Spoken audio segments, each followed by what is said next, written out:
politică. Aș vrea să punctez câteva chestiuni extrem de importante de siguranță națională,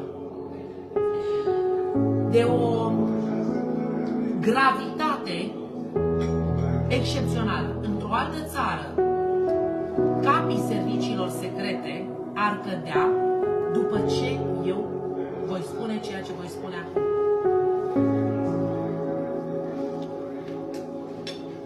De când am apărut în aceste sondaje ale lor, de când au ieșit sondajele PSD și PNL pe fiecare județ, în care SOS România nu are mai puțin de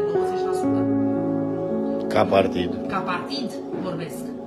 Iar Diana Șoșoacă este peste tot, între 60 și 70%. Dat fiind notorietatea de 94%. E 100% notorietate. Este 100%. Acum